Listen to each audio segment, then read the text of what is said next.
Thank you for turning to page 121. Today we're going to go to my rebellion source book again, and we're going to take a look at another faction of the rebellion. This is Vland. I always considered Vland one of the biggest factions in the rebellion, simply because the Vilani, Vland is their homeworld, the Vilani were the Zero Circa, the very first Imperium. They were defeated, of course, by the Terrans and became the Second Imperium, otherwise known as the Rule of Man, or the Ramshackle Empire, depending on how you want to view it historically, and then, of course, the beginning of the Third Imperium. So Vland always had elements that were unhappy with being in the Imperium in the first place. So here we get a nice look at what their reactions were to the assassination of Emperor Strephon and the strife throughout the rest of the Imperium. Interestingly, throughout the text in here, they tend to call Vland Viand, which is kind of funny. They call it Vland here in the header and here and most of the headers, but inside some of the conversation, they call it Viand. So if I slip, it's because I'm reading the word. The ancient Vilani capital of the Vilani Empire was Vland. When the empire fell, collapsing of its own weight, Vland became a regional center under the rule of man. When the rule of man fell, Vland remained a shining example of technology and culture against the darkness of the long night. When the Third Imperium was founded and expeditions were sent out to recruit new worlds for its expanding empire, Vland was one of the first to join. But being a regional capital has always been a blow to the Vilani pride. These people were the first human race to discover jump drive and the first to create an interstellar empire. After centuries being submerged in the Third Imperium, Vland was ripe to revive and regain its old glory. And then we have a look at the Bureau. The old Vilani Empire divided the duties of government among 3 bureaux, each charged with responsibilities for a specific territory. When the empire fell, the bureau were transformed into giant corporations, which survived to the present as megacorporations known as Makidi Karun, Narsirka, and Sharushid. I have a very hard time with Vilani. All 3 are major economic forces in the Imperium, even as they continue to cherish their ancient heritage. And now we get to Lucan's mistakes. Lucan considered the withdrawal of the fleets from Cawdor and Lishan absolutely necessary if he were to defeat Dalinar. The risk to Vland and the sectors bordering on the Vargir territory was a calculated one. If Dalinar could be defeated quickly, and if the Vargir could be held at bay, the damage to the Imperium would be minimal.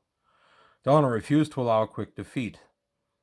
The Vargir quickly found the weaknesses on the border. Lucan needed more and more fleets to fight against Dalinar. When he requisitioned the Vland fleet, the sector rightly saw it would be left defenseless, and it refused.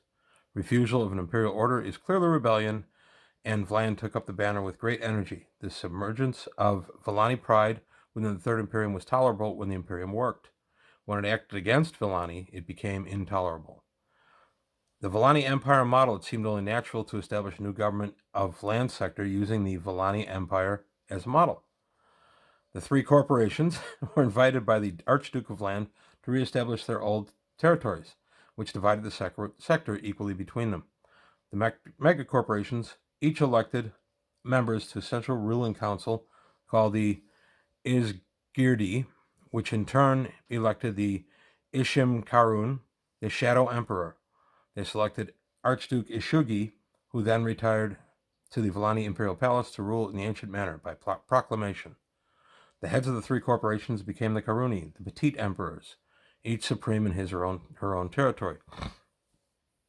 The new Vilani Empire traces its roots back thousands of years to the original Interstellar Empire, and the Vilani Empire is the Zero Circa, which translates to Grand Empire of Stars.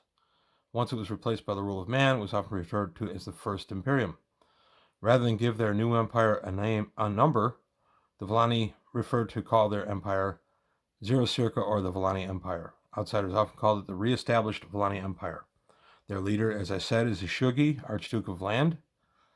He was instrumental in leading the sector to independence. The megacorporations responded to his call and elected him Shadow Emperor. The territory governed by the Vland sector. Technically, the empire has claims to all territory, which was at any time the original Vilani Empire. And the constituents are, in addition to territorial citizens, the Vilani Empire appeals to many humans who were raised in the Vilani culture. Pure Vilani blood means very little. Millennia of intermarriage and widespread colonization make pure Vilani blood a rarity and difficult to prove.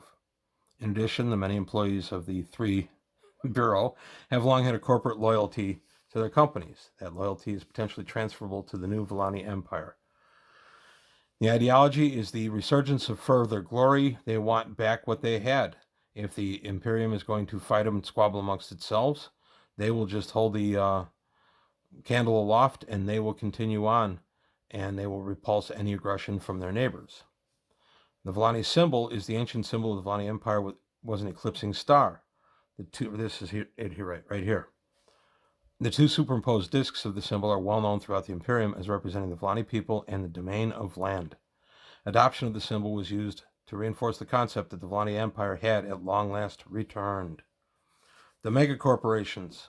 The incorporation of the 3 megacorporations of the Vilani Empire had wide-ranging results throughout the Imperium. Initially, all 13 of the Imperial megacorporations were allowed to continue their operations, subject only to supervision by local authorities.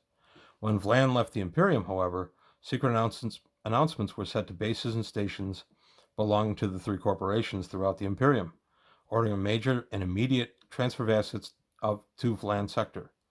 Liquid assets, starship, trade secrets, and anything immediately movable were sent immediately.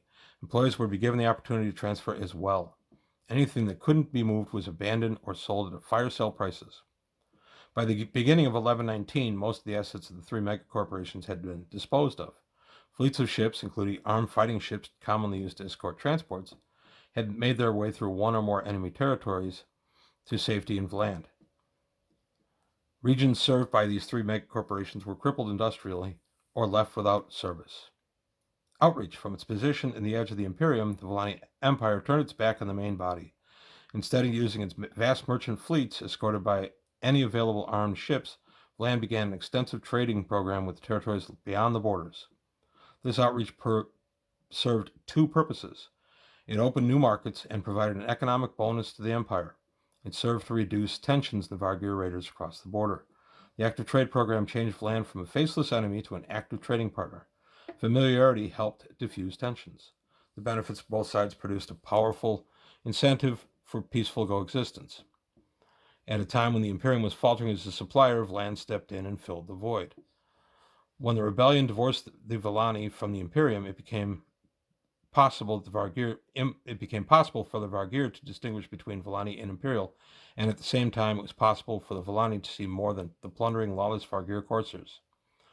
The changed perception, it became possible for the Vargir and Vilani to develop greater trade links, and the process reduced tensions across the border. Vland and the Imperium. The Vilani secession from the Imperium came as a blow to Lucan. It cost him sorely needed fleets, but it also removed a powerful sector from his own control.